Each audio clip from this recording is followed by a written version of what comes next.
प्रिय आत्माओं, जय श्री राधे कृष्ण। आज मैं आपके जीवन के सबसे गहरे प्रश्न का उत्तर देने आया हूं। दुख क्यों आते हैं? जब जीवन में दुख आते हैं तो इंसान टूट जाता है। मन में सवाल उठते हैं कि भगवान हमें क्यों इतना कष्ट देते हैं, क्यों हमारा मन इतना बेचैन रहता है। पर श्री कृष्ण कहते हैं दुख का मूल कारण बाहर नहीं है, वो तुम्हारे कर्म और दृष्टिकोण में छिपा है। आज हम इसी पर गहराई से बात करेंगे ताकि आप हर दुख से पार हो सकें। तो मित्रों, दुख का सबसे बड़ा कारण है कर्म की अनदेखी। जैसे हम कोई भी कर्म कर रहे हो तो उसे ध्यान से न करना। मनुष्य अपने ही कर्मों का परिणाम भुगतता है। जब हम कर्म करते हैं तो उसका प्रभाव हमारे जीवन पर अनिवार्य रूप से पड़ता है। अच्छा कर्म सुख लाता है और गलत कर्म दुख लाता है। अचानक दुख नहीं आता, यह हमारे ही कर्मों का जमा हुआ परिणाम होता है। कई बार लोग कहते हैं मैंने किसी का बुरा नहीं किया फिर भी मेरे जीवन में दुख है। इसका सीधा उत्तर है कर्म सिर्फ इस जीवन का हिसाब नहीं होता, ये पिछले जीवनों का भी परिणाम होता है। कई बार पूर्व जन्मों में किए गए कर्म इस जन्म में फलित होते हैं।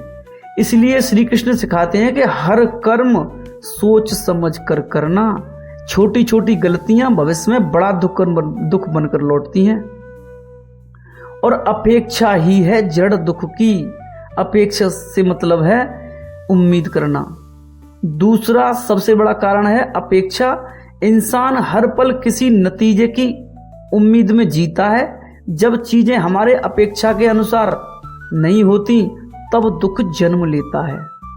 अगर आप अपने कर्म पर ध्यान दें और परिणाम की चिंता छोड़ दें तो दुख अपने आप मिटने लगता है। आज के युग में लोग मेहनत करने के बाद भी दुखी रहते हैं क्योंकि वे तुरंत परिणाम चाहते हैं। श्री कृष्ण सिखाते हैं कि कर्म करो लेकिन फल की अपेक्षा मत रखो। जब अपेक्षा नहीं होगी तो असंतोष नहीं होगा और जीवन में शांति बनी रहेगी। दुख का तीसरा कारण है तुलना का जहर। दूसरों को देखकर दुखी होना। लोग हमेशा दूसरों के जीवन को देखकर दुखी होते हैं। किसी के पास बड़ा घर है, बड़ी कार है या ज्यादा शोहरत हो तो अपने जीवन को तुच्छ समझने लगते हैं। श्री कृष्ण सिखाते हैं तुम्हारा कर्म तुम्हारा है, दूसरों का कर्म उनका है। जब आप अपनी यात्रा की तुलना किसी और से करते हो तो दुख निश्चित है। आपका जीवन आपकी आत्मा की यात्रा है। जब आप अपनी यात्रा को प्रेम और श्रद्धा से जीते हो तब दुख के लिए कोई स्थान नहीं बचता। अहंकार और अपेक्षाएं दुख का जाल हैं। अहम या अहंकार इंसान को दुख के जाल में फंसा देता है।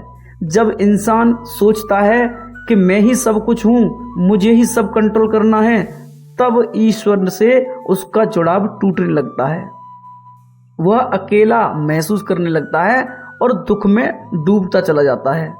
श्री कृष्ण बार बार कहते हैं कि खुद को कर्ता मत समझो, तुम सिर्फ निमित्त हो। जो कर्म तुम्हारे हिस्से में आया है उससे श्रद्धा से करो।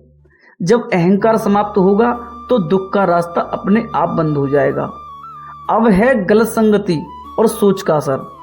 कई बार हमारा दुख उन लोगों की संगति का परिणाम होता है जो निराशावादी होते हैं, जिनके मन में नकारात्मकता होती है। श्री कृष्ण कहते हैं जैसी संगति वैसी गति। जब आप गलत लोगों के बीच रहोगे तो दुख और क्रोध का प्रभाव बढ़ेगा।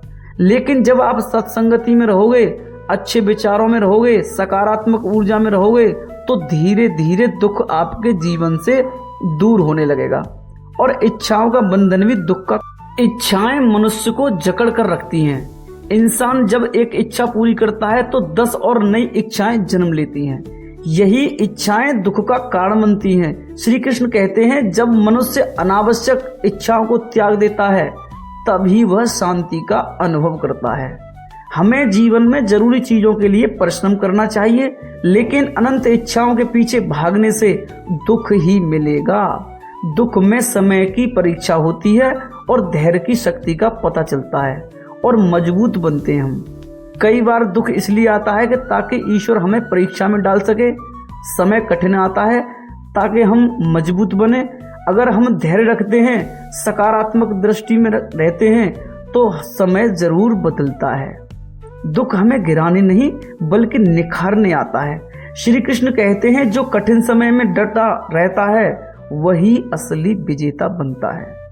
दुख को बदलने का पहला सूत्र है अपने कर्म सुधारो। सबसे बड़ा कदम यह है कि अपने कर्म सुधारो। तो जो बीत गया लेकिन पीछे मत हटो।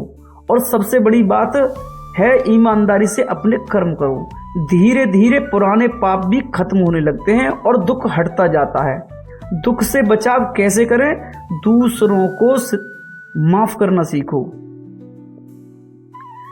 दुख से बचाव कैसे करें? दूसरों को माफ करना सीखो। एक बहुत बड़ा कारण दुख का ये भी है द्वेष और घृणा। जब आप किसी के प्रति गुस्सा बदलने की भावना रखते हो तो दुख का बोझ बढ़ता जाता है। श्री कृष्ण कहते हैं माफ करना ही सच्ची शांति की शुरुआत है। दूसरों को माफ करोगे तो खुद के मन का बोझ हल्का होगा और धीरे धीरे शांति का एहसास होगा। अपनी जिम्मेदारी स्वीकारो। दुख तब कम होता है जब आप अपने जीवन की जिम्मेदारी लेते हो। लोग हमेशा दूसरों को दोष देते हैं, भाग्य को, लोगों को, भगवान को, लेकिन श्री कृष्ण कहते हैं तुम्हारे जीवन का निर्माता सिर्फ तुम हो। जब आप ये स्वीकार कर लेते हो कि मेरे कर्मों से ही मेरा भाग्य बना है, तब आप सुधार की दिशा में पहला कदम बढ़ाते हो।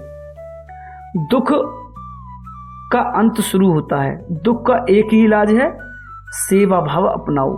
दुख का इलाज है सेवा भाव। जब आप दूसरों के लिए अच्छा करते हो, किसी का भला करते हो, किसी की मदद करते हो, तो जीवन में अजीब सी शांति आती है।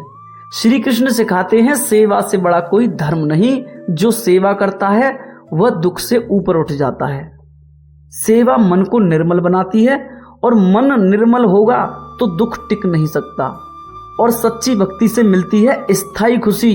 श्री कृष्ण कहते हैं जब तुम भक्ति में मन लगाते हो, जब तुम खुद को ईश्वर से जोड़ते हो, तब दुख और सुख का बंधन खत्म हो जाता है।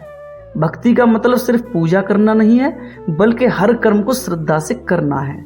जब तुम्हारे जीवन में भक्ति का प्रवेश होगा तब दुख का स्थान खत्म हो जाएगा और आनंद का अनुभव होगा। प्रेम मित्रों, अगर आप अपने दुख को सच में मिटाना चाहते हो तो इन सूत्रों को जीवन में अपनाओ।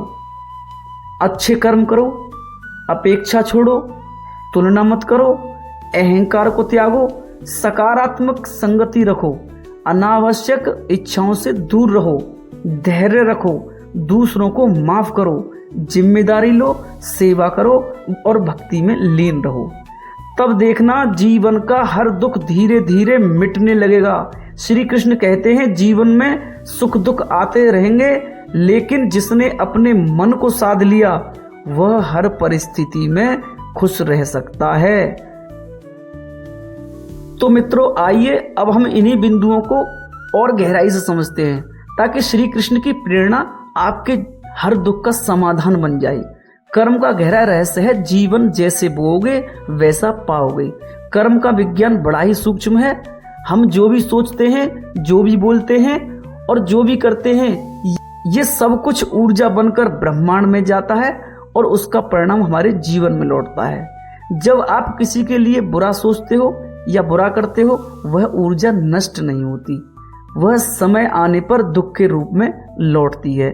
इसलिए श्री कृष्ण हमेशा कहते हैं अपने कर्मों को सुंदर बनाओ, दूसरों की मदद करो, अच्छा सोचो, अच्छा बोलो, किसी के लिए गलत मत सोचो, भले वह आपको बुरा कहे। जब आपके कर्म शुद्ध होंगे, आपके विचार पवित्र होंगे, तब जीवन में दुख टिक नहीं पाएगा। अच्छे कर्म अच्छे भाग्य को बुलाते हैं।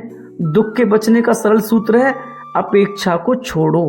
दुख तब आता है जब हम उम्मीद करते हैं कि जो हमने सोचा वह होगा, लेकिन श्री कृष्ण समझाते हैं कि इस संसार में सब कुछ अनिश्चित है। आप परिश्रम करो, कर्म करो, लेकिन फल को ईश्वर पर छोड़ दो। जब आप अपनी पूरी शक्ति कर्म में लगाते हो लेकिन फल की चिंता छोड़ देते हो तो मन शांत हो जाता। अक्सर लोग खुद को दुखी कर लेते हैं क्योंकि वो सोचते हैं मैंने इतनी मेहनत की लेकिन फल नहीं मिला, लेकिन क्या आपने सोचा है कि मेहनत से आपका चरित्र बनता है, आपकी आत्मा मजबूत होती है। श्री कृष्ण कहते हैं जब हम फल की चिंता छोड़ देते हैं तभी हम दुख से बाहर निकलते हैं। तुलना ही दुख का जहर है, दूसरों के जीवन को देखकर खुद को छोटा समझना ही सबसे बड़ी मूर्खता है। आत्मा का एक अलग जीवन है, एक का भाग्य किसी और का नहीं हो सकता। जब आप तुलना करते हो तो आप अपने जीवन के मूल्य को भूल जाते हो। श्री कृष्ण की दृष्टि में जीवन का असली सुख इस बात में है कि आप अपने कर्म से संतुष्ट हो जाओ, अपनी यात्रा पर फोकस करो। जब आप दूसरों की दौड़ में भागते हो तो दुख पक्का है, लेकिन जब आप अपने सफर पर चलते हो तब मन में शांति का सागर भर जाता है। अहंकार को त्यागो और दुख से मुक्ति पाओ। कई बार मनुष्य सोचता है मैं ही सब कुछ हूँ, मैं ही मालिक हूँ। यही सोच उसके जीवन में दुख की जड़ बनती है।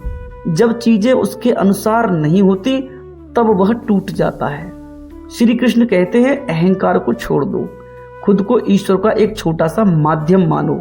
जब इंसान ये स्वीकार कर लेता है कि सब कुछ प्रभु के नियंत्रण, तो उसके जीवन का सारा तनाव समाप्त हो जाता है। अहंकार छोड़ो और देखो कैसे जीवन से दुख का जाल टूट कर गिरता है। संगति का प्रभाव है, नकारात्मक लोगों से बचो। अगर आप हर समय नकारात्मक लोगों के बीच रहते हो, जो हर बात में बुराई देखते हैं, जो हर वक्त शिकायत करते हैं, तो उनका असर आपके जीवन पर भी पड़ता है। धीरे धीरे आपका मन भी भारी और दुखी हो जाता है। श्री कृष्ण कहते हैं संगति बदलो, जीवन बदल जाएगा। सकारात्मक सोच वाले लोगों के साथ रहो, आध्यात्मिक बातों में समय बिताओ, ऐसे वातावरण में रहो जहां शांति और प्रेम हो। जैसे संगति वैसा जीवन। इच्छाओं का अंत नहीं होता, समाधान है संतुलन बनाना। दुख का मुख्य कारण है कि इंसान की इच्छाएं कभी खत्म नहीं होती। एक इच्छा पूरी होती है तो मन तुरंत दूसरी इच्छा को पकड़ लेता है। श्री कृष्ण से हमें सिखाते हैं अनावश्यक इच्छाओं से दूर रहो। जीवन में वही इच्छा रखो जो तुम्हारी आत्मा को प्रफुल्लित करे, जो तुम्हें ऊपर उठाए।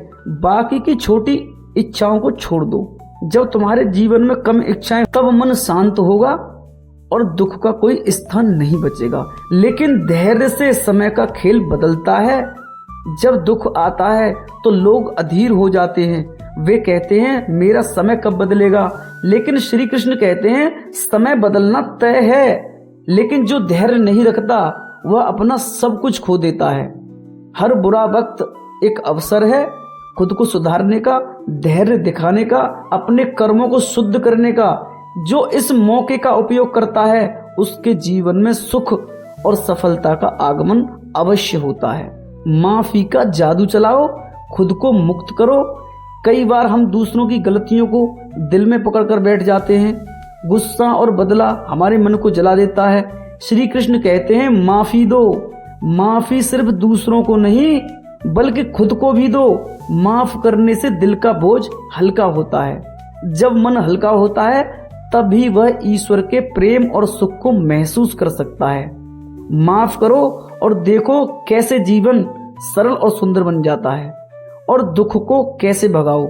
जिम्मेदारी लेने से दूसरों को दोष देना सबसे आसान है, लेकिन श्री कृष्ण कहते हैं सच्चा वीर वो है जो जिम्मेदारी उठाता है। जब आप स्वीकार करते हो कि जो कुछ मेरे जीवन में हो रहा है उसमें मेरा भी योगदान है, तब आप खुद को बदलने की ताकत पाते हो। जब आप खुद बदलते हो, कर्म सुधारते हो, तब भाग्य भी आपके अनुरूप बदलता है। दुख दूर होता है और जीवन में प्रकाश आता है। सेवा करके सुख कमाओ। जब दूसरों के लिए जीते हो, दुख का सबसे सुंदर इलाज है सेवा।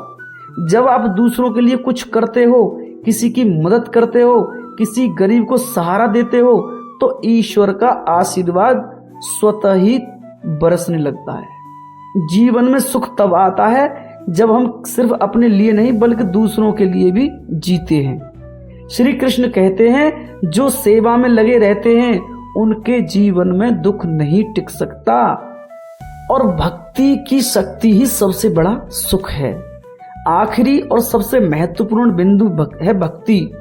जब आप ईश्वर से जुड़ जाते हैं, जब आप दिन का कुछ समय भक्ति में लगाते हो, चाहे प्रार्थना हो, चाहे ध्यान हो या सेवा हो, तब आपका मन स्थिर होता है। भक्ति में मन लगाओ और देखो कैसे जीवन से धीरे धीरे हर दुख मिटने लगता है। भक्ति वह अमृत है जो मन को निर्मल करता है, आत्मा को शांति देता है और जीवन को सुंदर बनाता है।